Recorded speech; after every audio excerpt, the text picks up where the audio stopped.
vinho e o dei ao rei. Porém nunca antes estivera triste diante dele. E o rei me disse: por que está triste o teu rosto? Pois não está doente? Não é isto senão tristeza de coração. Então temi muito em grande maneira. E disse ao rei: viva o rei para sempre. Como não estaria triste o meu rosto, estando a cidade do lugar dos sepulcros de meus pais assolada, e tendo sido consumidas as suas portas a fogo? E o rei disse: que me pedes agora? Então orei ao Deus dos céus, e disse ao rei: se é do agrado do rei, e se o teu servo é aceito em tua presença, peço-te que me envies a ajudar a cidade dos sepulcros de meus pais, para que eu a edifique. Então o rei me disse, estando a rainha sentada junto a ele: quanto durará a tua viagem, quanto voltarás? E aprouve ao rei enviar-me, apontando-lhe um certo tempo. Disse mais ao rei: se ao rei parece bem, deem-se-me cartas para os governadores da além do rio, para que me deem passagem até que chegue a Judá. Como sua face. Pai querido, eterno Deus, nós te louvamos e engrandecemos o teu nome. Nós te adoramos, Senhor, porque tu és tremendo e soberano, Pai. Pai querido, que ao começar por mim, Senhor, que as mentes estejam aqui neste lugar, que os corações estejam aqui neste lugar, Senhor. Nós repreendemos toda distração, nós repreendemos no teu nome toda mente que porventura possa voar durante esta ministração, para que não entenda a tua palavra, porque muitas das vezes confusões e pensamentos, estamos neste lugar de corpo, mas muitas das vezes a nossa mente não está aqui. Mas te pedimos para a honra e glória do teu nome, nós queremos ouvir e entender a tua palavra. Mais do que isso, Senhor, nós queremos fazer a aplicação real em tudo aquilo, Senhor, que vamos ouvir nesta noite. Ajuda-nos, Senhor. Assim nós oramos e te agradecemos. Amém, amém e amém. Podem sentar. Meus irmãos, como toda palavra, te pedimos a atenção dos irmãos. Eu, quando não estou aqui, estou aí embaixo. Se alguns irmãos forem perceber, eu estou sentado, daqui a pouco eu faço assim para frente, eu volto para trás, eu estou ligado em tudo que está sendo falado, porque é tão importante o quanto pregar é ser ministrado também. É justamente por isso que a gente tem uma escala, por isso que a gente às vezes, o diácono está na porta num dia, ele está ali atrás, mas no outro dia ele está sentado aqui na frente, porque ele precisa sentar e ser ministrado.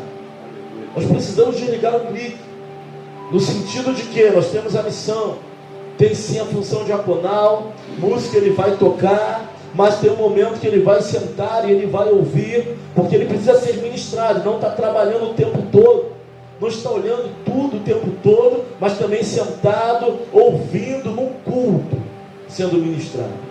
Isso eu faço questão, porque assim eu aprendi. Quando eu não estou pregando, eu estou embaixo, estou sentado, estou ligado naquilo que Deus está falando.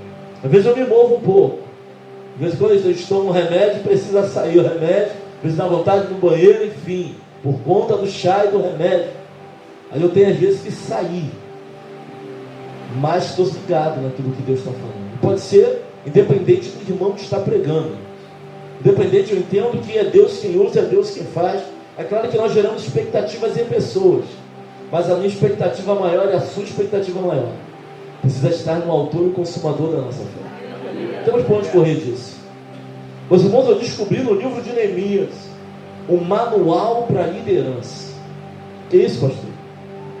O livro de Neemias é um manual para liderança de qualquer pessoa, para liderança na igreja, para liderança na sua casa, para entender o que é ser um intercessor, para entender o que é sofrer a dores dos outros, para entender o que é entrar na brecha, para entender o que é luta, para entender o que é entrar onde você, alguém vai falar, você não foi chamado para esta guerra. O livro de Neemias é isso, é um manual para liderança.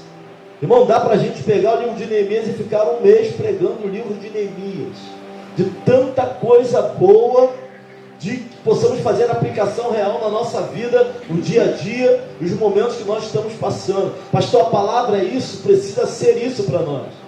Vai precisar ser luz, lâmpada para os nossos pés, de verdade, irmãos. Não pode ser só um livro que a gente pega e lê, ou abre um salmo dentro de casa e bota lá em cima da estante.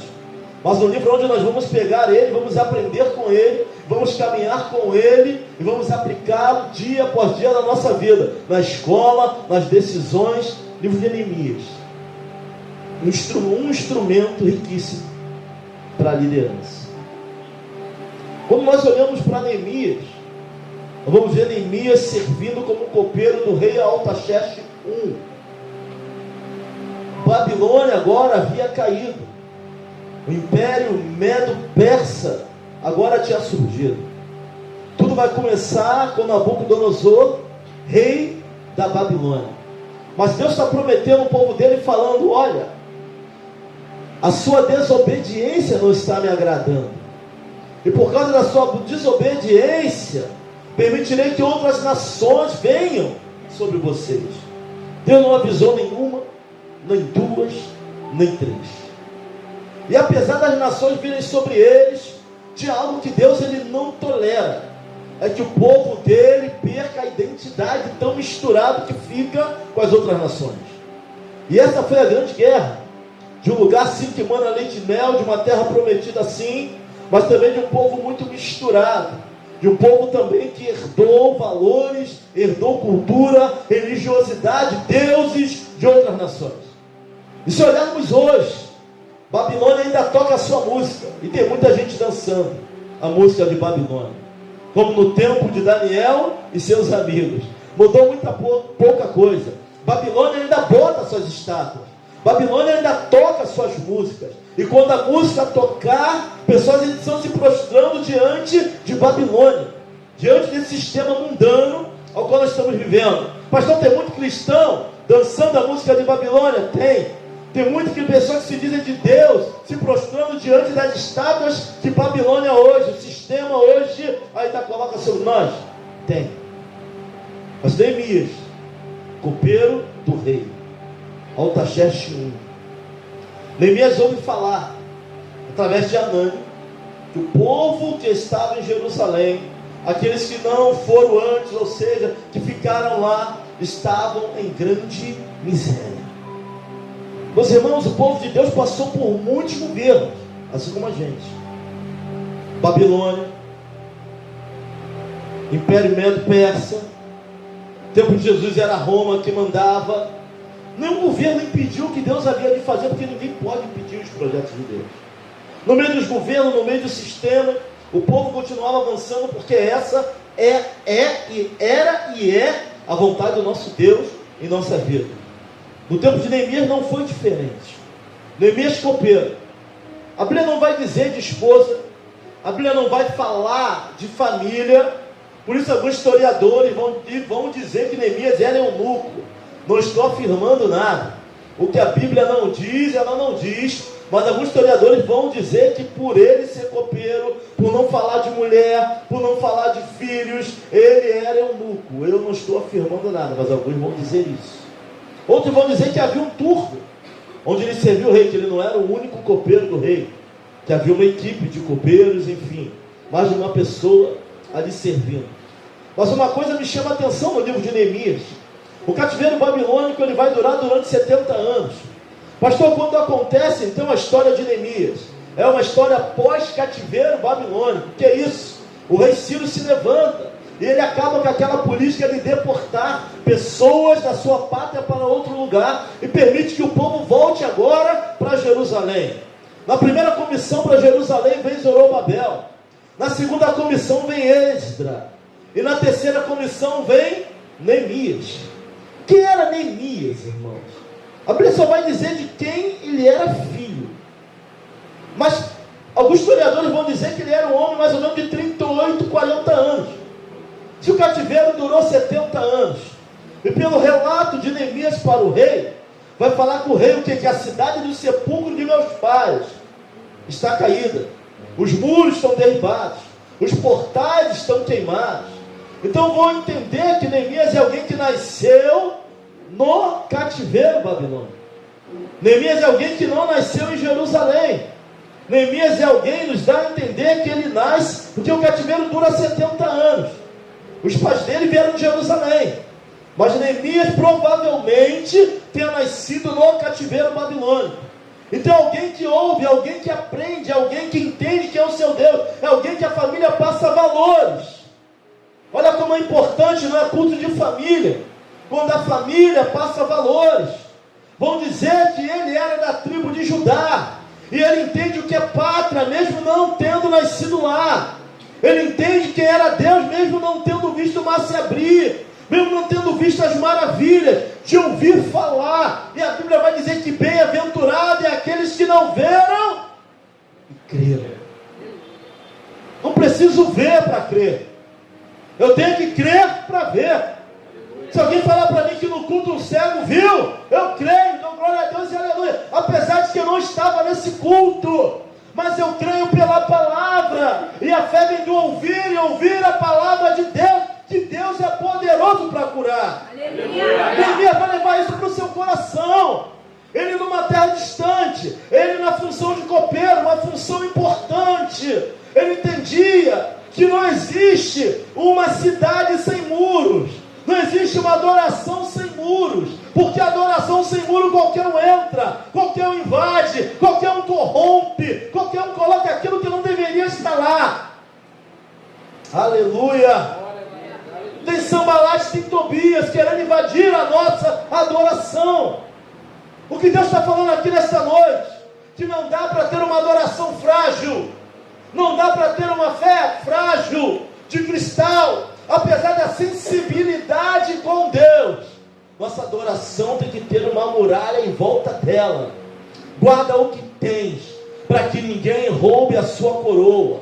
Estamos vivendo momentos, meus irmãos, ou tu guarda o que tem, ou tu vai perder, ou tu guarda aquilo que é precioso, e a palavra é preciosa na nossa vida e no nosso coração, ou vão tentar arrancar de você. Neemias queria edificar os muros. Anani vai falar para Neemias que os muros tinham sido derribados, que os portais estavam queimados. Neemias vai entrar numa profunda tristeza. Sabe o que eu começo a aprender com Neemias? Eu falei que esse é um livro e um manual para liderança. Eu começo a aprender com Neemias que a tristeza, a angústia não pode nos impedir de adorar o nome do Senhor. Nem tudo vai como você quer. Tu vai pregar para gente que não vai querer ouvir, outros vão querer ouvir, mas alguns não vão querer ouvir. Você se entristece com as situações. Eu lembro de um pastor que ele estava no seu sítio triste, porque metade do que ele tinha tirado do tráfico, pelo poder de Deus e da palavra, agora estava voltando para o tráfico. Diácono Vantes, estavam saindo da igreja e voltando, sabe, assim como o cachorro que vomita e volta para comer seu próprio vômito. Estavam voltando para a vida antiga, e ele entristecido, porque no coração de quem ama a obra do Senhor, às vezes o homem de Deus ele não quer mais pregar, ele acha que não vale mais a pena. E ele parado no seu sítio, quando ele olhou, ele viu um ser entre o céu e a terra, e explicou para ele que a ele cabia pregar, mas salvar cabe a Deus e não ao homem. Explicou para ele qual era a missão dele naquilo tudo. A você cabe falar, ao pastor Claudemir cabe subir aqui e falar toda quarta e domingo que você tem que levantar cedo, vir para a escola bíblica, tem que se dedicar para que não seja um crente nominal, para que não seja um crente de palavra só, para falar que eu sou assim, como antigamente alguns falavam, eu sou católico não praticante. Tem crente nominal, tem evangélico nominal, tem evangélico não praticante só de domingo à noite, e não é só porque trabalha. É para isso que nós nos esforçamos. Sabe, eu olho para Neemias, lá onde ele estava, irmão, Neemias estava numa situação boa. Ele ouve falar de um povo, Neemias provavelmente nasceu no cativeiro babilônico, mas ele ouve falar de Jerusalém, ele ouve falar dos montes de Sião, ele ouve falar dos orvalhos de Hermon. Sabe, ele cria um sentimento de pátria, um sentimento de povo. E muitas das vezes a gente dentro da igreja não tem o sentimento de povo de Deus na igreja que está. De que o irmão que está do seu lado é povo de Deus na terra. Sentimento de irmão, de fraternidade. Ele tinha isso no coração dele. Tanto tinha que ele vai se entristecer pelo assunto. Irmão, quando a gente ouve que um povo está mal, está em grande miséria, que os portais, os muros são derribados, olha para Rio Grande do Sul. Se você não se comove, tem alguma coisa errada com a gente. Sabe, Neemias estava bem, mas ele ouviu falar que o povo dele, sabe, os antepassados dele, aqueles que foram gerados, aqueles que estavam lá em Jerusalém, na terra do sepulcro dos seus pais, onde seus pais nasceram, estavam mal. Neemias fica mal, Neemias fica angustiado, Neemias chora. Onde nós temos chorado pelo Rio Grande do Sul, irmão? Sabe, a gente só muda de canal, é como se nem fosse com a gente. Sabe quem sente mais aqui? Talvez seja o pessoal que mora na comunidade da linha, porque viveu algo semelhante, mas que ele nunca viveu. O calo dói só onde pega, no pé, no dedão, no sapato de quem usa. Essa é a grande verdade. Mas sabe o que eu aprendo? Neemias estava lá, no bem bom, tranquilo, tudo bem, ele era cativo, mas era um cativo que tinha um posto, tinha um carro. É o período de pós-cativeiro, alguns voltaram. Acontece a história da rainha Esther, período pós-cativeiro, onde alguns voltam, mas alguns ficam. Acontece agora a história de Neemias. Neemias vai se entristecer muito. Ele vai falar que ele andou angustiado durante alguns dias. Mas o que Neemias vai fazer com a tristeza e com a angústia? Vai deixar de falar com Deus? Vai deixar de congregar lá na tua igreja? Vai deixar de caminhar? Vai deixar de ir para a escola bíblica? Sabe, você só toca quando está bem? Você só prega quando está bem? Você só ora quando está bem? Sabe o que Neemias ele vai dizer? Estive jejuando e buscando ao Deus dos céus. Ele vai para o caminho para aquele que pode resolver o seu problema. Quando morre o rei Acasias, para onde quiser ir vai? Vai para onde? Vai para o templo, onde ele tem uma visão. Sabe onde que vem a visão? Onde Deus está. Onde a palavra é pregada é o lugar da visão, é o lugar do renovo, é o lugar da restauração. Sabe, você só faz quando está bem, porque o Neemias não estava bem. Ele ouve falar que o povo estava mal, o muro estava fendido, estava caindo, os portões estavam sendo queimados. Neemias não estava bem. Ele vai buscar quem? Vai jejuar, ele vai buscar o Deus dos céus. Tinha campanha? Não. Tinha igreja para todo lado? Não. A IVEC não deu uma nova campanha, agora o que é que eu vou fazer? Você vai fazer o seu propósito individual. Está vendo que o negócio está ruim? Está vendo que a casa está quebrando? Está vendo que o relacionamento está ruim? O marido, a mulher está esfriando, o filho está se desviando. Ora, jejua, propósito individual, casal, família. Estive orando, ele sozinho, orando. Foi falar com ninguém não. Triste.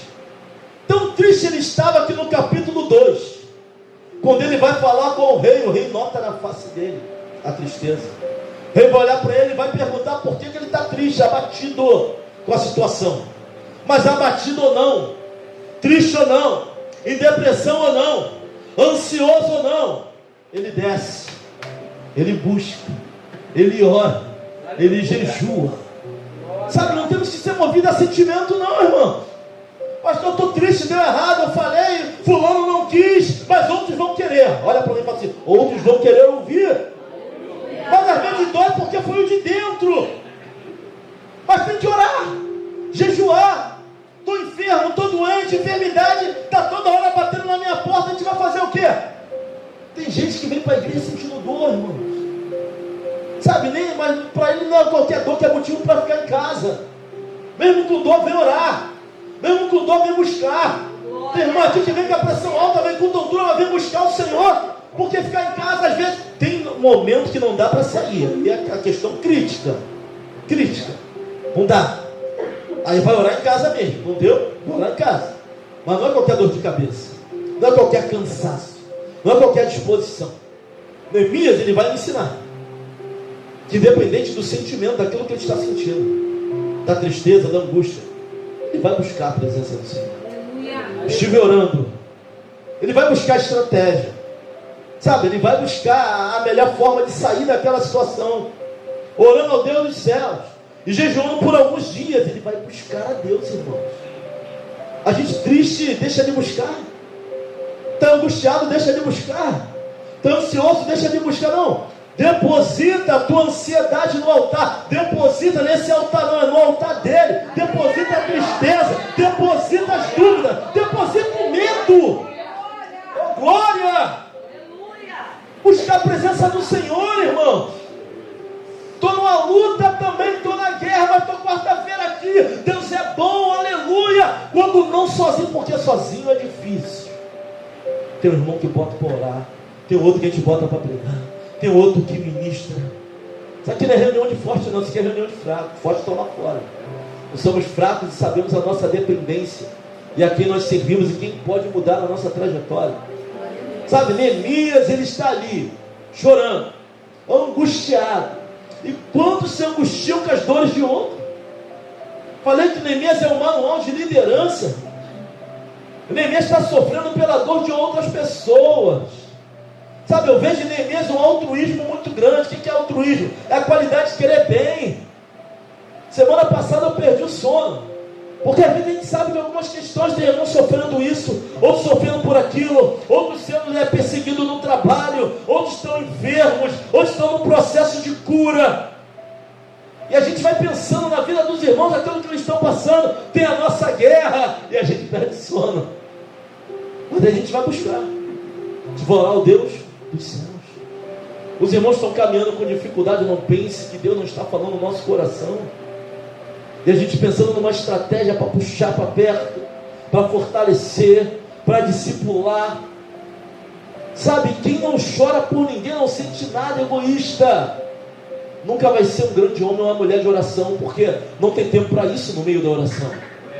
A oração é para quem é altruísta. A oração é para quem pede pelas pessoas. A oração é para quem intercede não só pela vida dele, mas também pela vida dos outros. Olha a oração de Neemias. Neemias vai começar a falar que transgrediram, vai começar a falar que pecaram. Neemias não está em Jerusalém, mas ele vai lá para o passado. Alguém ensinou para ele: ensina o teu filho o caminho que você deve andar, deixa ele ter sentimento de igreja, de fraternidade, de Deus na vida dele. Ele vai falar: olha, nós pecamos. Quem pecou? Ele está no cativeiro por consequência de pecado de antes dele, mas ele entra na brecha. O pecado é meu, o povo, faço parte do povo, então o pecado é meu. Nossos filhos pecaram. A juventude é ruim, não. Nossa juventude, nós somos ruins. Ou todo mundo é bom, ou todo mundo é ruim. Olha para alguém e fala assim: veste a camisa, tu faz parte do povo de Deus. Sabe, oração não é lugar para quem é egoísta, não. Quem é egoísta nunca vai entender o que é intercessão, irmãos. É você orar pelo casamento dos outros, é você orar para que jovens arrumem emprego, é você orar para que Deus sim dê casamento, sim, os jovens. E alguns nem vão ficar aqui. E aí, tem tempo para isso não? Oração não é tempo para isso não. Para egoísmo não é altruísmo, mas muito mais tem o nosso Deus para completar aquilo que está faltando. Então nós aprendemos com Neemias que é orar, o que é interceder. Sabe qual é o nome do Neemias, que significa Neemias? O Senhor Consolador. Consolador é alguém que lidar com vidas, consolador é alguém que lidar com pessoas, consolador é alguém que senta, consolador é alguém que conversa, consolador é alguém que tem uma palavra de ânimo para alguém. Mas ele está saindo de consolador para entrar na esfera de intercessor. Intercessor é alguém que tem intimidade com Deus. Intercessor é alguém que Deus vai falar com ele. Intercessor é alguém que Deus vai levar pessoas na sua mente. Talvez você só tenha orado pela sua vida. Desculpa, tu está numa esfera ainda de muito egoísmo. Comece a orar pela vida do próximo também. Não vou fazer oração pela tua vida, pelo teu casamento, pela tua família. Comece a orar pela família do diácono Fábio, família do diácono Roberto, pela família de Joel, pela família de Walter, pela família de Lucas. Toma Lucas em tuas mãos. Não sei o que ele está passando aí. A gente vai começar a entender o que é oração, a gente vai começar a entender o que é intercessão. A gente não olhar só para o próprio umbigo e começar a ver que tem guerras ao nosso redor, de começar a perder o sono de madrugada. Quando Deus começar a nos acordar, isso vai acontecer, porque eu estou orando para que aconteça. Deus levante os Neemias da nossa geração. Deus levante sim as mulheres de oração nesse lugar, sabe, para que vidas que estão lá fora. Você perde o medo de sair, você perde o medo de evangelizar. Quando tu começa a tirar a dor das pessoas, você começa a querer fazer a obra do Senhor, mas ela realmente tem que ser feita, sabe? Então muito aquém ainda. Eu nem comecei a pregar sobre o livro de Neemias. Falei que esse livro aqui é um manual para liderança. Aí sabe o que ele vai falar? Quando ele chega até o rei vai ver que a face de Neemias está transformada, ele está triste. Não tenha vergonha de estar triste não, irmãos. Nós somos feitos de carne e osso. Eu andei há 2 semanas muito chateado com algumas questões espirituais, sabe, algumas questões que eu Estava meio Abacuque. Mas o Senhor, tem gente que é tão pilantra, tão mau caráter. E as pessoas consideram tanto esse tipo de pessoa. Sabe que a pessoa fez isso, fez aquilo, faz aquilo outro. E a pessoa ainda fala assim, não, mas eu tento dar uma consideração. A gente quer fazer a tua obra. A gente tenta ser transparente. E ainda assim, há resistência passiva. Ainda assim há pouco caso sobre a tua obra. Sabe, a gente fica meio Abacuque porque nós somos de carne e osso. Mas desistir não é algo que está no nosso coração, nem pode estar. Triste ou alegre, nós vamos buscar a presença do Senhor. Como é que as pessoas se inclinam muito mais para aquilo que é errado do que para aquilo que está certo? Sabe, os profetas do conforto são os profetas que as pessoas querem ouvir, porque traz conforto. Ah, tu vai receber isso, hoje acaba a tua luta, hoje é o dia da tua vitória. Mas o profeta é aquele que é usado por Deus para falar aquilo que você precisa ouvir, ninguém quer. Sabe, sai bicudo, bate o pé, pastor exagerou, o irmão que pregou falou demais. Irmão, não quero saber se vai adoçar, amargar minha boca. Vem que Deus é o melhor para a minha vida. Vamos aprender isso na nossa caminhada. Bom de amargo, e aí? Melhora. Tem remédios que amarga, mas cura. Agora tem algodão doce envenenado. Então até nisso nós aprendemos na caminhada. Eu vejo aqui Neemias, alguém que não precisava entrar naquela guerra, mas entrou. Sabe como é que nasce o chamado? Interno, de uma necessidade interna ou de uma necessidade externa. Daí nasce o chamado. Tinha ninguém para entrar lá. Você começa a orar, Deus vai te colocar no teu coração, te capacita e te bota lá. Precisa de alguém para pregar lá fora, Deus vai te mandar para um lugar onde precisa de pessoas que queiram sair. Daí nasce o chamado. De uma necessidade interna, de uma necessidade externa. No caso de Neemias foi uma necessidade externa. Neemias estava na fortaleza de Suzã, mas ele ouve falar, ele tem que atrair. A viagem era perigosa. Sabe por quê? Porque o Império Medo-Persa tinha dominado, assim como Babilônia. O rei ficava lá. E tinha governadores espalhados por toda a terra. Quando alguém que é recluso, que é escravo, vai sair, não passava nem pela fronteira. Ele vai falar, rei, me dá cartas, para que eu possa mostrar para os governadores, porque vão querer embarcar a obra. E tentaram embarcar a obra. Os governadores daquela cidade tentaram fazer fofoca, mas isso eu vou deixar para a próxima mensagem, para você poder ler o livro em casa e ficar curioso. Tentaram parar o que Neemias iria fazer, mas Neemias havia recebido cartas de quem? Do rei. Meus irmãos, podem não gostar da tua cara, pode não ir com o teu jeito, mas se o rei te deu carta, tu vai passar. Você não entendeu? Podem não levar fé em você, podem não ir com a tua cara, podem tentar parar com o teu, mas se Deus te deu carta, se o rei te deu carta, tu vai passar. Não adianta. Aquela portinha vai fechar. Se Deus deu carta para abrir, não adianta. Nós vamos passar. Sanbalate vai se levantar, Tobias vai se levantar, nem tudo vai sair como você quer. Mas se Deus assinou decreto a nosso respeito, não tem quem vai parar não. Então eu aprendo com Neemias. Sabe, Neemias, o altruísmo, perseverança.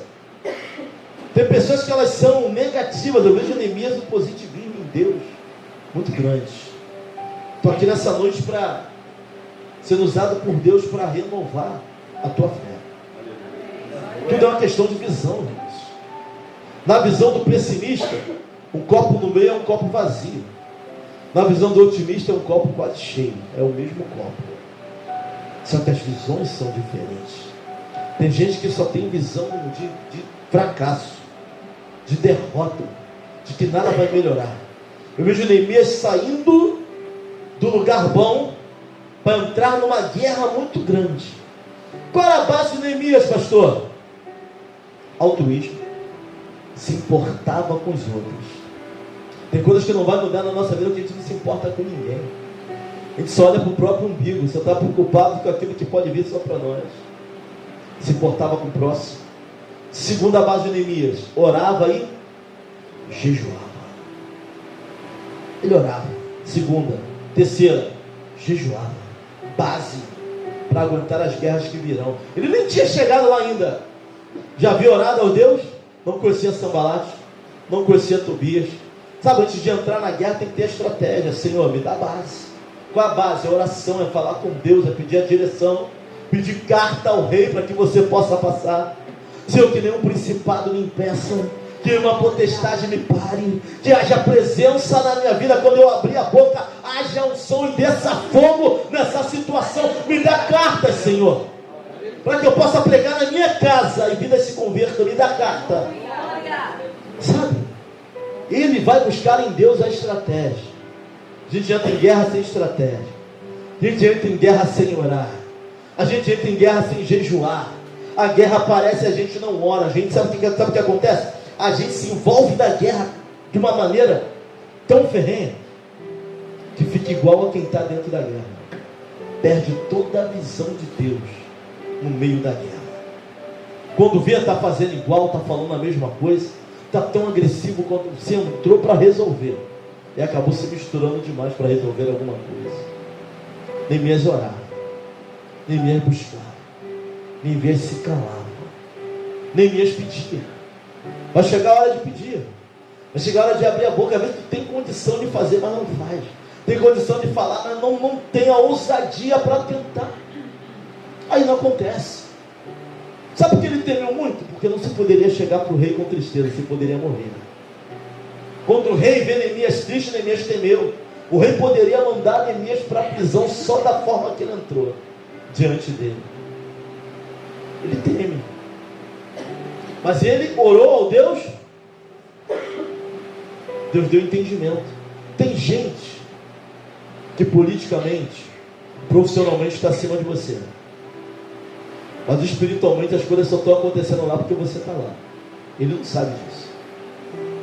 Tem gente que a hierarquia está acima de você. O cargo está acima de você. Terreno. Mas a mão de Deus está na tua vida, não é na vida deles. Só que eles não sabem disso ainda. O negócio não deu ruim porque você está lá ainda. A mão de Deus estava sobre Neemias, irmãos. Se você ler o capítulo 1 todo, você vai ver que a mão do Senhor estava sobre a vida de Neemias. Por isso tudo que ele falava, Filipe, o que ele barganhava, o que ele pedia, as portas se abriam. Porque ele orava, porque ele jejuava, porque ele confiava, porque ele colocava para o Senhor o que é do Senhor e fazia dele o que era para ele fazer. Vai chegar o momento de falar, de pedir, até para pedir um aumento, tu tem que orar. Até para pedir uma promoção, tu tem que orar, sabe? Porque tem gente acima de você ali, mas Deus está acima de todos. Ele orou. Base de Neemias. Sem oração nós não vamos enfrentar os Sanbalates, nem os Tobias. Nós cairemos antes de levantarmos os muros. Por que o muro? Porque a nossa adoração precisa de muros, de algo firme, de algo sólido. Sabe, não é qualquer desavença que tem que tirar da presença, não. Não é qualquer palavra maldita que tem que tirar da presença, não. Certa feita eu lembro que eu congregava, alguém veio para mim e falou não sei o que, eu falei, meu irmão, peraí, meu irmão, não é por aí não, cuidado com o que você está falando. E deu a resposta, ele bateu e voltou. E aí foi reclamar com o pastor. Falei, pastor, não posso deixar matar minha fé. Amo meu irmão em Cristo, mas as coisas não acontecem dessa maneira. Tu tem que ter muro na tua adoração. Ah, falou rígido comigo. Tá, Pai do Senhor para ele, segue teu rumo. Vai orar, isso não pode impedir de você adorar e glorificar o nome do Senhor. Ah, irmão, me entristeceu, ela era minha amiga, falou isso de mim, me difamou. Tá, irmão. Mas mesmo assim, angustiado ou triste, nós vamos estar orando e jejuando ao Deus dos céus. Isso não impede a nossa adoração, não. Ninguém tem que parar por isso, não. Tem que ser uma adoração que tenha muros. Já fui destratado em igreja. Já entrei em igreja, fingiram que eu não era nem pastor. Pastora já foi destratada, virou a cara para o outro lado. Eu deixo de adorar por isso. O problema é dele, vai resolver com o meu Deus mais tarde. O problema já não é mais meu. Já orei, já entreguei na mão do Senhor, agora não é mais comigo o negócio. Ah, pastor, o senhor não sabe o que eu sofri, o que eu passei. Passaram por cima de mim, irmão. Tua adoração está precisando de muros. Se bateu e toda hora a tua ferida abre, ainda é uma adoração muito frágil. Neemias vai levantar muro, nem à toa não. Para que Sanbalate e Tobias toda hora não entrem e tente corromper a adoração.